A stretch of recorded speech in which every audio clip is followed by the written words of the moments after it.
Hi, I'm Mark Tucker. Hey, I'm Allen Firstenberg, Welcome to Two Voice Devs. Two Voice Devs. Hey, welcome to our first episode of Two Voice Devs. I'm Mark Tucker. And I'm Allen Firstenberg. Looking at that opening from 6 years ago, it is amazing how much has changed. Oh, 6 years. Wow. It is Yeah, it has, truly. yeah, it's been a long time. I'm really glad to be doing this with you for 6 years. Yeah, me too. It's been really good. We've seen a lot of things change, a lot of things remain the same over that time. And I guess I was thinking about it and I'm like, the industry as it is right now is kind of undergoing a change again. Yeah, When we started this podcast 6 years ago, we started when it was these hardware based agents, Alexa, Google Assistant. And then over time, it kind of shifted into LLMs because we saw where LLMs and agents were beginning to go. right. And agents are now really this full fledged thing now. As we've had recent sessions on agentic harnesses and so forth. But I feel like there's another change that's currently in progress. And, we're hearing a lot of people talking more and more about talking to those agents by talking to those agents. Yeah, I just came across something this last week, which I wanted to talk to you about. Just somebody on LinkedIn was talking about all the major providers are working on language models and the talking to your LLMs and to these agents is going to be the way that we talk about it. And I'm like, this sounds a little familiar. Yeah. Uh, I mean, I saw a quote recently that Sam Altman, the head of OpenAI, said something like, using your voice to talk to an agent is completely different than typing. And I'm like, no, really, really? you can speak faster than you can type. Let's see. What were all the things, the things that we said, like voice is going to take over. And this is 6, even 10 years ago, we're like, voice is going to take over. And this is why, because you can speak faster than you can type and you can, have this whole experience. And it's, Right. it's like Star Trek or it's like, But and it's things like what Sam Altman is saying. It's the post that we're seeing on LinkedIn about this. It's also this rise in smart glasses or intelligent eyewear. right, They're exploring all of the different interfaces around it, but one of them is very much a voice first interface. right. So I think it's I I think I think we're coming back. One, um, but I think it's time to kind of look at what did we learn over the past 6 years. Yeah. If I'm very much of the opinion that there is so much that what the current crop of agentic developers are doing right now, what they have to learn from our lessons that we learned very painfully over the past 6 years. And I'm not sure all of them see those lessons. So kind of like what are the things that we want to make sure that people think about as they move forward? Back when we were doing it, it was all about you've got a device in your home, you've got a device in your car. There was very much a turf war. We've released these devices in X number of countries and languages, and it was like Google was ahead, and then Alexa was ahead, or and different things. And there was definitely like we're getting these devices out to every home so that you can just think, speak, and act and get things done. Is that going to be something similar? Or are we going to have specific devices for OpenAI, for these other things? Or are we going to be able to have devices that you can plug in whatever And model or provider that you and, want? and that's a great point. I mean, one of the other big stories that have been going around is that OpenAI is about to release hardware Yep. that is not a smart speaker, but it sure sounds an awful lot like a smart speaker. Um, but again, I guess for me, all of these devices are raising the question to me of what is the third party experience for them like? Right. And there were You a know, lot of bec- challenges with third party, right. 6 years ago. But that's what you and I were talking about every single week Yeah. was, how are developers working in this ecosystem? And back then, we had pretty straightforward answers. There was a clear, this is how third parties integrate, Right. and this is how your app or skill or action gets discovered. I don't think we have that story for any of the agents right now. Yeah, there was a directory, and you had to speak a skill by name, and two skills couldn't have the same name, and and so you had to remember and know, and there was all those little pictures with the little icon that says, say, ask Alexa to start ABC, whatever it is, right? Right. And so we had to have like little reminders of what we were supposed to say to start the thing that we wanted to start. And I think one of the thing that you and I talked about 6 years ago, on our first episode, were what were then called action links and quick links. And it was this way to launch an action or a skill from somewhere else and get it to now be installed or working, or Yeah, it was kind of, how do you leverage the web to bring us into this new environment? And it was yeah, because that discovery and installation was very much a concern. and then as it evolved, they were also like, and we're going to do it with mobile too, and you can start it on Alexa and go to your mobile, or you start it on mobile, and so it was really it was hard. That was definitely a challenge of how are you going to start the thing that you want to start. And I know now ChatGPT, I mean, all of the agents have multiple ways to extend them. They Yeah. all have skills, they all have MCP servers, Yes. they've got all of these various ways. What isn't clear to me, though, is these are all wonderfully well tuned for developers. They're abysmally poorly tuned if you're not. I mean, every time I go to install something, I'm faced with, YAML. I'm like, nobody cares. I understand this barely. The casual person who now has an OpenAI cube on their desk isn't going to know how to do that. Yeah. I guess we presented this as, lessons learned. I don't think we understand. I don't think we know what the lesson is. I don't think we know what the answer is. Right. We know what the question is, and nobody is even trying to answer the question. Yeah. It's kind of like, oh, didn't you guys know that this thing existed 10 years ago, and wasn't really solved in a satisfactory way? And your Like, new well, solution is worse? yeah. Well, and then you're like, okay, so it's easier to, create APIs and plug them into natural language processing, which could have a voice device. Totally, totally, I agree. This is a lot easier than hand coding and tweaking, different utterances, and running things through the different, models that you had before we had LLMs. But some of the problems are still exist. So like, well, why would somebody want to choose my app skill, whatever they're going to call it, right, over somebody else's?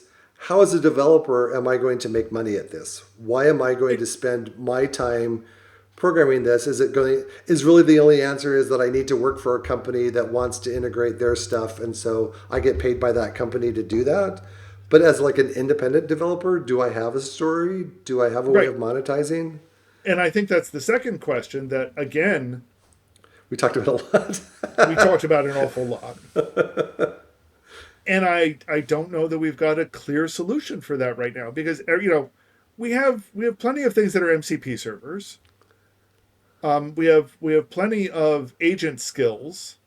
We've seen a couple of proposals for commerce protocols for agents. I don't think I've heard anything about any of them since the initial announcement. I don't know that anybody's adopted them or they're being used or anything. So yeah, the monetization question, it's a massive question, and we don't have an answer. Well, and something that I keep thinking about is like there's this sleeping giant that was in it the first round that still kind of is. We haven't seen Amazon's answer. I've seen some announcements that new things are coming, New things are but coming. but it's all in private beta, which is the same play that they've always done, which is part of the challenge. Like even as an Alexa champion, I couldn't get into a lot of private. It had to go like to a farther advanced step before I could even take a look at it. And I'm like, so then like, what am I bringing to the table to help you? Because Yeah. I could tell you early on that this is, have you thought about this, or you could tweak this, or but that's just the way that they roll. They keep things really, tight to the. And I think this is where Google, I think in the next phase is going to really have the advantage, because they've tied their next step to Android. And Android has Yep. a monetization structure already in place. Already, yeah. I definitely think it has an advantage. I'm not going to rule out Amazon though, because I won't rule anybody out. they have a huge market. They know how to process transact. They process billions and billions of transactions. They know how to do it. This is their second chance to figure it out in a way that is easy, because it was too clunky to do subscriptions or whatever else you wanted, or right. like in-app purchases. It I was just remember I remember when Amazon released their simplified yes. flow, and I'm watching the demonstration of the steps, and I'm like, this is the simplified version? Yeah, it's only 20 steps instead of. That was painful. So yeah, so there's and I don't know, I don't know if the devices that are just sitting in homes, if some people are still using them. I know people that are still using them, or if Yeah. you could dust off your old device and it would still work, or like because if not, then people aren't going to buy. I don't think like all new devices just to take advantage of I this new stuff, unless there's a really I mean compelling reason. I gotta tell you, I have this is the new Google Home device. Still in box. I haven't unboxed it yet, because I'm not sure why I would want to unbox it. You don't You have a know, compelling reason to I put just it in your home? Yeah. I just don't have a compelling reason. And people talk about all of the features that it has, and I'm not sure any of them are ones that I don't already have on my existing hardware. I don't think it's true for all of the Alexa devices, but almost all of them have the same issue. Yeah. Is just about everything can get Alexa Plus. So, what's the compelling reason for new hardware? I mean, I can tell you it's not the color.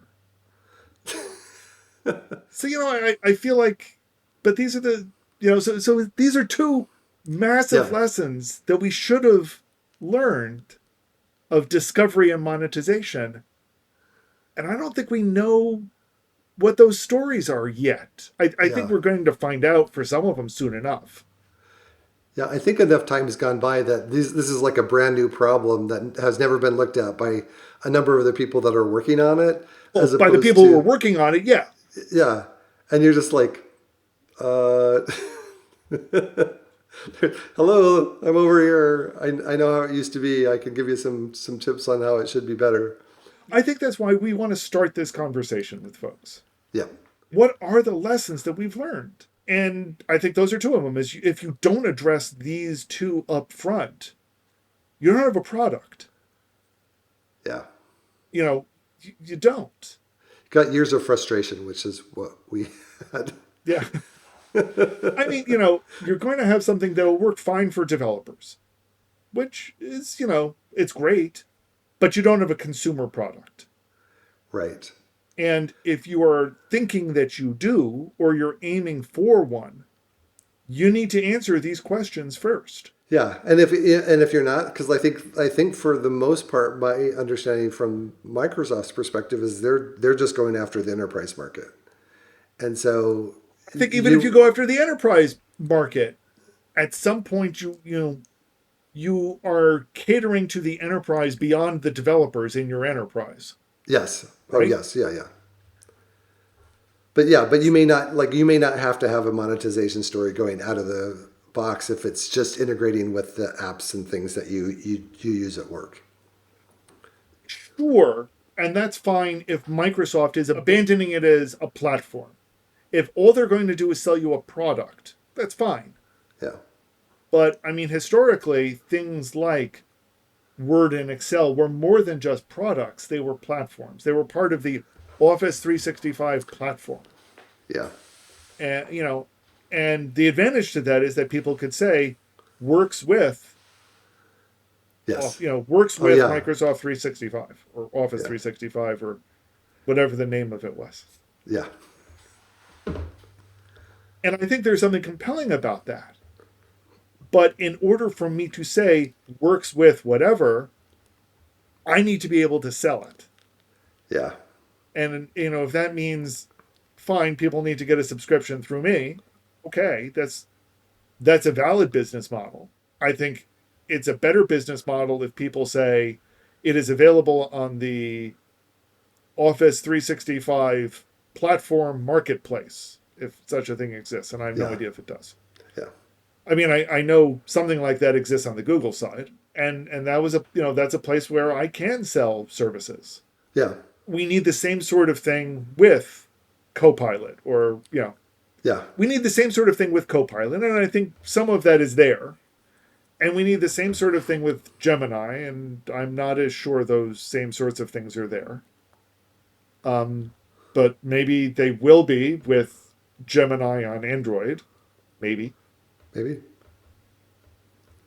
A lot of questions. I feel like the other lesson that I desperately hope people get is what we mean when we say voice first. Again, it doesn't mean voice only. Yeah. It doesn't mean we're forcing you into this modality, but it means that we make sure that we design for things so that you at least have a way to do things purely by voice, especially in cases where you don't need the complex answer. Yeah. And part of that includes being able to smoothly go from modality to modality. So being able to have a conversation with my agent by voice, whatever, maybe that's whatever form that exactly takes. Whether that's a mobile device, whether that's a microphone, a smart pen, whatever. And then say, you know what, I want to look at that chart. Or I need to look at that 2-page analysis that you just prepared for me. And just be able to go over to your phone, your laptop, your whatever, Yep. and be able to access the same conversation from there. Exactly. That smooth transition. And that's one that I think Alexa and Google approached in very different ways, but they addressed it. I don't know that people are addressing it as we move forward. Right. Because what are the big things that you saw in this multimodality world that we needed to learn? That there's sometimes where you need a short answer, which is LLMs can give you paragraphs and paragraphs if you don't say answer and just Answer it briefly. That's an excellent point. So some in some sort of a chat or text based interface, the long answer is great, but the answer should automatically be shorter, more concise, or allow you to get some of the information and let you know where to go to get the rest of it. So I think, and then also even just like if you're at home versus in the car versus, there was some like location based stuff that you wanted to behave differently, right? Because you don't want to distract drivers, but Excellent point. And so I think that's one of the multimodal things that are important to consider. It's also if you got a screen device versus not a screen device, because you can definitely do charts and graphs or something that's image first that could tell you a lot of information where you might have to say 10 sentences to get the equivalent, thing that you could get in a chart or a graph or whatever it is. I also don't see necessarily yet, and one of my favorite things of voice was entertainment. It could be games or just, or other, other things that challenged me or like, I don't know, just it was a fun approach to be able to do that. And I don't see necessarily entertainment per se or like a cohesively like a game or a storyboard or something that would take you through an experience, and currently being thought of at least. That's an So excellent point. I feel like a lot of the let's say non-serious experiences with LLMs currently and with agents currently are, I mean, on the plus side, they're very customer driven. It's the person, it's me, it's the human who's kind of driving the exploration, the yeah, hey, tell me more about butterflies, or tell me a story about whatever. That's very much driven on my part and not so much driven on the LLM part. yeah, So there's no trivia game, and right. you don't hear about these LLMs playing trivia with a person, Yeah, which is or I always liked the stories where it kind of evolves and you're going from, it's kind of like not necessarily a choose your own adventure, because I think in some cases it was just a lot more imaginative than that it took audio elements, it took, in some cases visual elements, and and right, and I think the important element here is that it's not being created by the LLM. It was created by a storyteller, right. and the agent was helping deliver that experience, but it wasn't generating the experience. Yeah, it wasn't And generating on the fly. Yeah, I think that's something that we don't have with the LLMs because they're focused on the generative part. yeah, but why couldn't you use something to generate the storyboard that then turns into an app or a game or something that you experience on these devices? It doesn't have to be just in time generation. Yeah, and there are reasons why it would be good that it's not. Yeah. Um, it's an excellent question. Or even could be like you start with an opening screen and you welcome yourself and like, hi, I'm so and so, and behind the scenes it's like generate, generate, generate. Okay, this whole story is about Mark, and oh, Mark likes to do this. Okay, and just like, and then all of a sudden you're like experience this thing and you get these little, little delightful things that come up that just are just to you, right? These moments of personal delight Yeah. is Yep. are Yep. important, and this actually reminds me of something else that I think is important when we start looking at voice first experiences is the trivial response time. Yes. People are used to waiting for the LLM to respond. And I think as we build these voice interfaces, we need to be able to say, I'm going to work on that for a bit and I'll get back to you. Yep. We don't want the same conversation that we had in text. And Yeah. that's fine. But Yeah. we need to make sure we build the systems to do that correctly. Right, right. Yeah. And you could it was notoriously hard to pause and wait for some sort of a long response.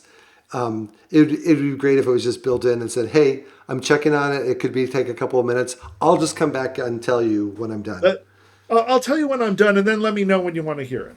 Yeah, yeah, If we yeah. start having that kind of Yep. an interaction as the default interaction when we're in a voice mode. Yeah. So Because then I it think literally would be like the Star Trek computer. it what? Because you could say, "Go run a system scan on, da, da, da," Right. and then it was like, and it would come back, because obviously it would take a while to do diagnostic on the shields and et cetera, and then tell you the response, right? So I think we've got a lot of I think we've outlined a lot of good lessons learned. I really want to know, what do you think? What are the lessons you think we've learned the hard way that we really don't want to repeat? Yep. Um, what can we as developers do to encourage that in the next generation. So share your thoughts with us on LinkedIn or in the comments down below. Don't forget to like, subscribe, and share. And we hope you'll join us as we keep going for hopefully another year. Okay, Just take hang a on. moment and recognize that we've been around here for 6 years and we're going to keep going, and we're happy to help out wherever we can. So happy 6 years, Ellen. Happy 6 years, Mark. And I look forward to everyone keeping with us on Two Voice Devs. Two Voice Devs.